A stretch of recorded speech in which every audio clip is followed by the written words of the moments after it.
So 2024 is over, and that's got me feeling a little bit reflective. This year, I found myself in a position where I was seeking guidance on all sorts of things. I'm in my early-ish 20s, and sometimes I find myself feeling a little bit lost. Maybe all the time. It happens to the best of us. It's fine. Anyway, I got a lot of advice from a lot of different places this year. Some of it was great, some of it not so much. So I decided to share a few of the things that really resonated with me this year, because maybe they'll resonate with you too.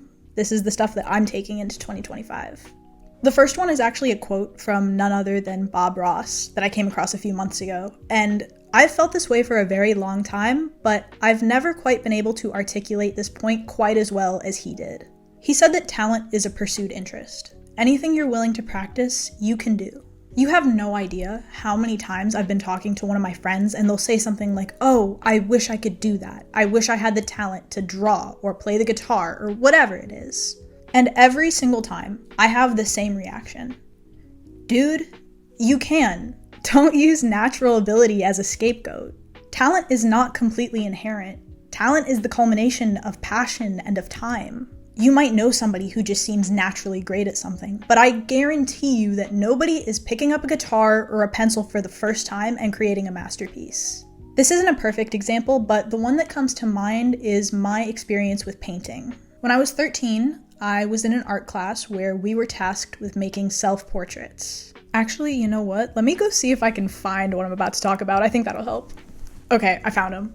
So, art class, 8th grade Luch, I believe. 8th grade Luch, yeah. This is what she came up with.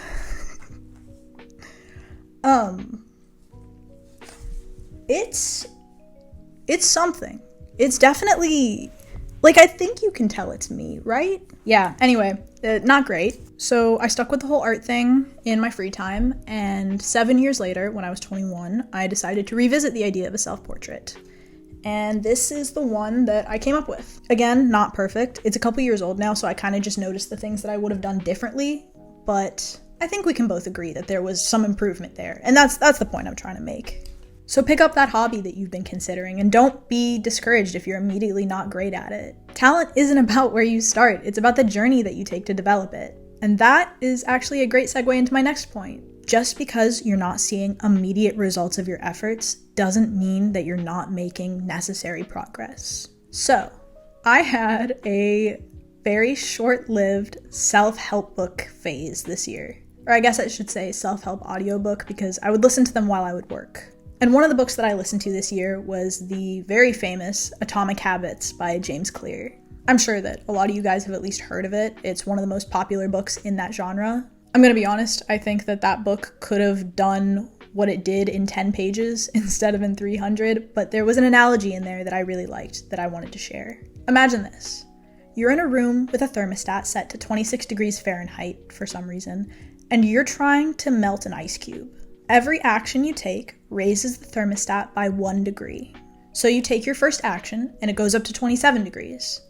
The ice cube still isn't melting. Same thing happens with your next action to get it up to 28. Not much is changing. Same for 29, 30, and 31, and at that point you're probably just wondering, why am I still even trying?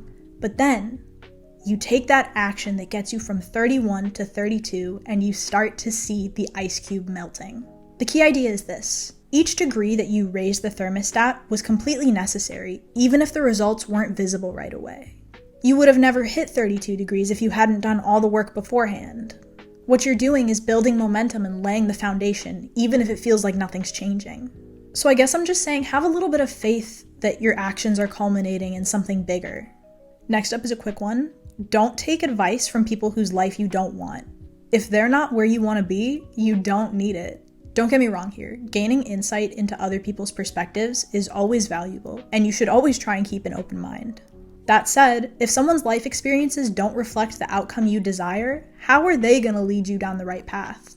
Someone else's definition of success or fulfillment might not align with yours. So look for and listen to the people who are closer to where you want to be, instead of whoever's just talking the loudest at you at any given point. And finally, this is probably the one that I have the most trouble actually following through on, but I also think it's the most important to me personally. Don't care so much. It's never that deep, especially in regards to other people's perceptions of you. When I first started uploading YouTube videos back in August, I almost didn't commit to it because I was so terrified of people from my hometown finding my videos and going, ew, dude, what's she doing? That's like so cringe. And to be honest, I still am a little bit freaked out by that idea. Some of my friendships when I was younger weren't the healthiest, and there's some leftover fear of judgment from that, I guess. But you know what, dude? Maybe some of it is cringe. Whatever. Okay, cool, awesome, next. I'm having a good time being myself. I've met a few people along the way whose work I really admire, and giving weight to the opinions of people who don't want to see me thrive is only gonna bite me in the ass. So just don't care so much. I think I'm saying that more for me than for you guys, but you shouldn't care either.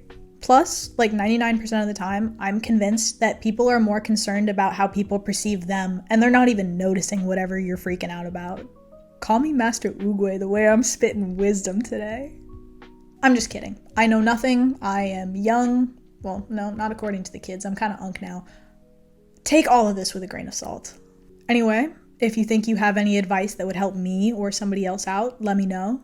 If you're new here, consider subscribing. My content is all over the place, but it's still a good time. And I hope that you have a fantastic new year.